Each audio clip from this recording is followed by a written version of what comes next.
The first thing I did when I came back was secretly move my parents' graves. Then I replaced their ashes with the remains of a stray dog. Not only that, but I poured a bucket of septic waste over the plot.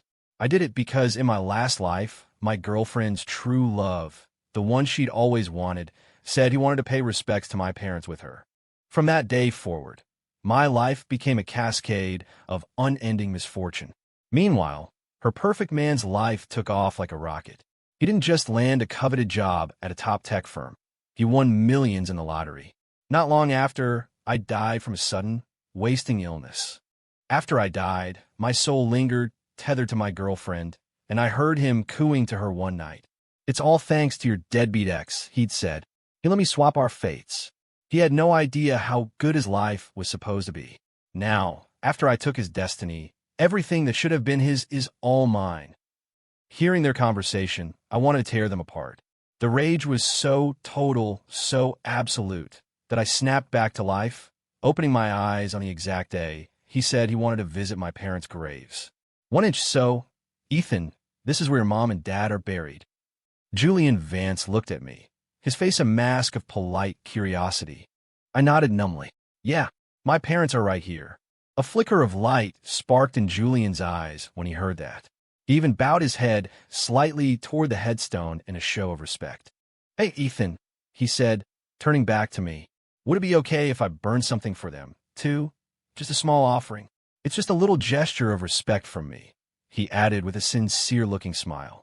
In my last life, I was actually touched by his offer. This time, however, I knew exactly what his offering was. It was a ritual to steal my fortune. I shut him down, my voice flat. "No, that's okay, Julian. They're my parents. It's more meaningful if I do it myself." His face fell, and he shot a helpless look at my girlfriend, Chloe. "Chloe, I was just trying to show my respects. I didn't mean anything by it." "Ethan, what the hell?" Chloe snapped, stepping forward. "Julian is trying to be nice. How can you just reject him like that?" I glanced between the two of them, a cold smirk playing on my lips internally. "Fine. If you want to burn something, go ahead." The moment the words left my mouth, Julian gave Chloe a subtle, sharp look. She immediately turned to me. "Ethan, let's go get a nice bouquet to leave for them." That's exactly how she got me out of the way last time. When we returned, Julian was already finished with his ritual. I had asked him what he'd burned. He looked flustered for a second, but I didn't think anything of it. It wasn't until after I was dead that I learned he had used a spell to leech the protective energy from my parents' spirits. This time, I wasn't about to stop him. After all, the grave he was desecrating didn't hold my parents. I'd already moved their real graves back to my family's hometown. The only person my parents would be watching over was me. As Chloe led me away, I glanced over my shoulder and saw Julian pull a small, dark pouch from his coat. Inside, I knew, was a slip of paper bearing his exact time of birth, written in his own blood. I just smiled, pretended I hadn't seen a thing, and walked away with Chloe. By the time we got back with a spray of lilies, Julian was done. He even took the flowers from my hands, smiling. "Hey, Ethan, I even asked your folks to watch over you and wish you luck." I gave him a thin smile back, but said nothing. I could see the triumphant glint in his eyes, and it made my own smile feel a little wider. After leaving Chloe and Julian, the first thing I did was go to a clinic for a full physical. The doctor told me I was in perfect health. Only then did I finally let out a breath I felt like I'd been holding forever.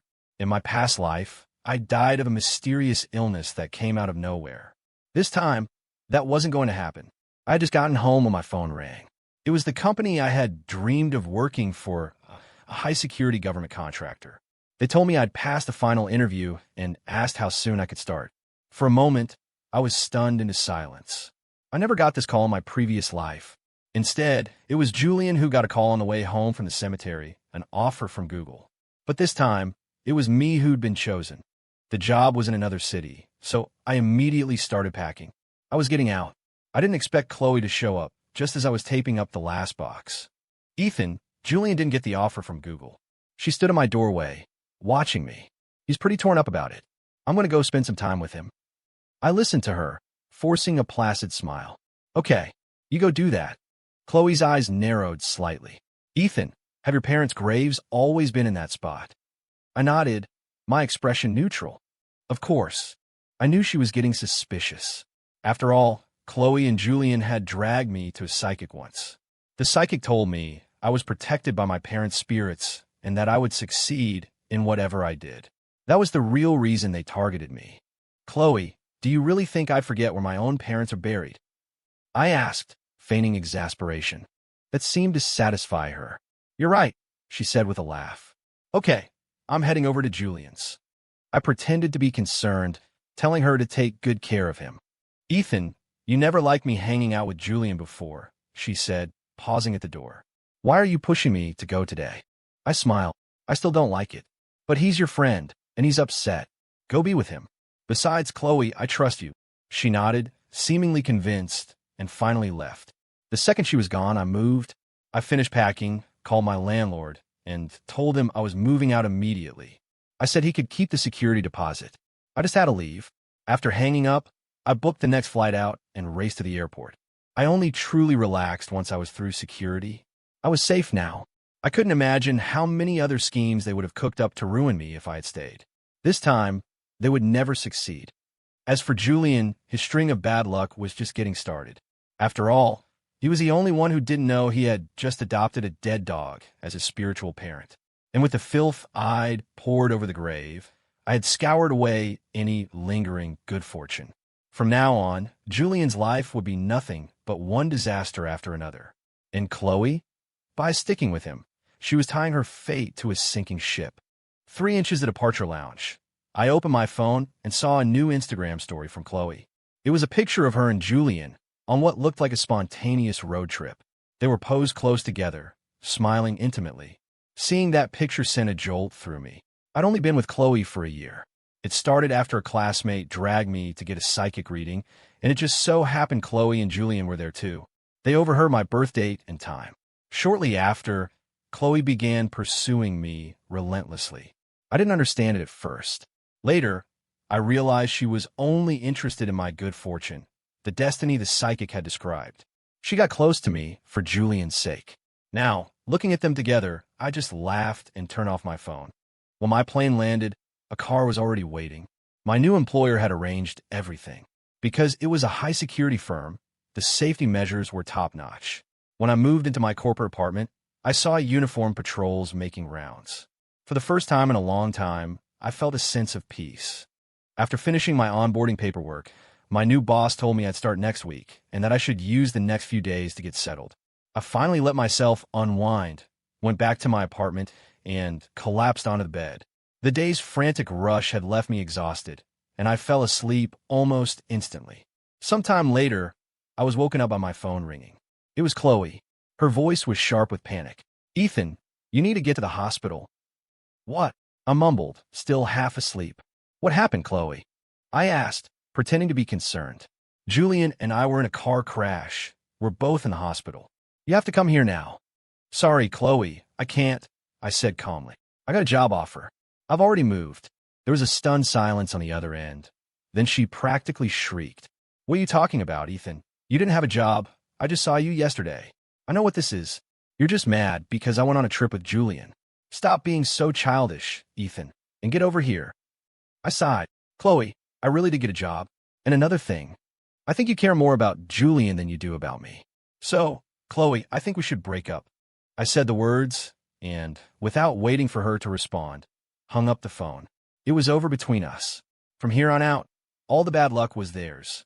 My own good fortune was finally returning. The phone immediately started ringing again. I saw her name on the screen, frowned, and simply turned my phone off. Now I could finally get some real sleep. Over the next 2 weeks, I settled into my new role. My manager was extremely pleased with my work, and even told me that if I successfully completed my current project, he would let me lead the next one myself. That was all the motivation I needed. During that time, Chloe and Julian kept trying to call me from different numbers. I ignored them all and blocked every new number that came through. I thought that would be the end of it, but they were relentless, like gum on my shoe. Each time Chloe managed to get through, I'd just hang up instantly. A friend from back home called and gave me an update. Apparently, Julian's life had become a complete train wreck. The car accident had messed up his face so badly he needed reconstructive surgery. Chloe had broken a rib, but that wasn't all. Before the crash, Julian had dragged Chloe into some high-stakes crypto bet and lost everything. They were now buried in debt. My friend, who knew Chloe and I had broken up, sounded relieved for me. "Ethan, you have no idea," he said. "They got in a crash because they were arguing about the money they just lost. Now, they're hitting everyone up for cash. If Chloe calls you begging, don't you dare feel sorry for her. When you two were together, she was with Julian constantly, who even knew who her boyfriend was." "I know," I said with a slight smile. "Thanks for the heads up." I hung up. I thought Julian's bad luck would take longer to kick in, but it was happening faster and more dramatically than I could have imagined. In my past life, he and Chloe had also left abruptly after the cemetery visit. She told me they were celebrating his job offer from Google. Now I knew the truth. They were going to make that high-risk bet. Julian, believing he now possessed my luck, went all in, completely fearless. He had no idea I had already rewritten our destinies. Hearing about their downfall made me genuinely happy. Their troubles were only just beginning. The next morning, my phone rang again. It was Chloe, and she sounded more desperate than ever. "Ethan, please, you have to come back. I really need you." "Chloe, did you forget? I already broke up with you," I replied coolly. Her voice rose in panic. "I never agreed to that. Besides, you can't just break up with me right after I get hurt. Do you think that's right? You have to take responsibility for me." I laughed coldly. "Take responsibility? You were with Julian when it happened, Chloe. Why should I be responsible for that? Weren't you two having a great time together? We're done. Please stop calling me." I was about to hang up when a different voice, cold and laced with fury, came through the speaker. It was Julian. "Ethan, that grave. That wasn't your parents' grave, was it? What the hell did you do?" Hearing Julian's hysterical voice, I feigned confusion. "What are you talking about? Of course it was my parents' grave." "Julian, you think I wouldn't recognize my own parents' grave?" "Stop lying, Ethan. It was not their grave," he screamed into the phone. "Do you have any idea what you've done? You've ruined me." "I don't understand, Julian," I said, my voice dripping with false sincerity. "How did I ruin you? Even if it wasn't TMY parents' grave, what does that have to do with you?" At that, Julian fell silent on the other end. "Ethan, just tell me," he finally said, his voice tight with desperation. "Whose grave was that?" "Julian, I already told you. It was my parents." I didn't know why he was so frantic, but it was clear something had gone terribly wrong for him. He sounded like he was about to say more, but I was done talking. I hung up. It was time to get back to work. A few days later, while I was in the middle of a project, I got a call from the cemetery. "Mr. Hayes, we're calling to inform you that your parents' grave was vandalized last night." I paused. What happened? Someone smashed the headstone and stole the urn from inside the plot. I knew instantly it had to be Julian. He must have realized something was deeply wrong. Not only was I fine, but my life was getting better and better, while he and Chloe were in a free fall. They must have suspected something. The cemetery manager told me they had already filed a police report and would investigate. He then offered me a substantial sum of money as compensation, hoping I wouldn't pursue the matter further. I readily accepted. After the call, I went back to my work. I wasn't surprised when my phone rang early the next morning. It was Chloe. "Ethan, that wasn't your parents' grave," she yelled, her voice raw with fury. "Those weren't even human ashes." I let out a soft laugh. "Chloe, does it matter if it was their grave or not? And more importantly, what does any of this have to do with you?" My question silenced her. "Chloe," I continued, my tone hardening, "we are broken up. Please stop bothering me." I was about to end the call when Julian's voice, practically unhinged, screamed from her phone. "Ethan, tell me where your parents' real graves are. And why would that be any of your business?" I shot back. "I told you that was their grave, and you didn't believe me. I knew their downward spiral was just beginning. They were probably on the verge of a complete breakdown." "Ethan, you know something, don't you?" Julian pressed, his voice strained. "What could I possibly know?" I asked innocently. "You have to know something. You must have done something to your parents' grave to make my life turn out like this," he accused, his voice cracking with rage. I just smiled to myself. "Julian, that's just superstition. Besides, why would I ever do something like that?" After hanging up, I felt a profound sense of relief. I knew that right now, Chloe and Julian must be in absolute misery. Sure enough, a few days later, my friend called with the latest news. Chloe and Julian were drowning in debt. Loan sharks were now showing up at Chloe's office every day, waiting for her. The company fired her because of the constant disruptions. Now she was unemployed. Julian's situation was even worse. The debt collectors had caught up with him and were holding him somewhere. They gave him an ultimatum: pay up in 1 week, or they would sell him overseas to work off the debt. Both of them were being pushed to the brink. Ethan, Chloe is looking for you everywhere, my friend warned. She's definitely going to ask you to pay her debts. You can't give in. I thanked him for the warning. I knew Chloe wanted more than just my money. She was desperate to find my parents' real graves. But she would never guess that I had moved them on the very first day I came back, or that I had deliberately poured filth over the fake plot. I'd done my research. I knew that specific act of desecration would cause any curse to rebound on its caster. And that's exactly what happened. Julian had essentially adopted a dog as his spiritual parent, and now, wrapped in a shroud of bad luck, his life was imploding. I had just hung up when the security desk in my building called. They told me a man and a woman were at the main gate, asking for me. They seemed extremely agitated and were demanding to see me. Because of my workplace's security protocols, they weren't allowed on the premises. I walked to the entrance and saw them, Chloe and Julian. The moment they spotted me, they rushed forward. Ethan, do you have any idea what you've done to us? Julian yelled before I could even speak. I just stared at them coldly. What did I do? Don't play dumb, Ethan, he snarled. You tampered with that grave. You know my life is in shambles because of you. How could you be so vicious? All I wanted was to borrow a little of your parents' good luck, he shrieked, his voice hysterical. Why did you have to ruin me like this? Hearing his words, I almost laughed out loud. In my last life, he had literally killed me.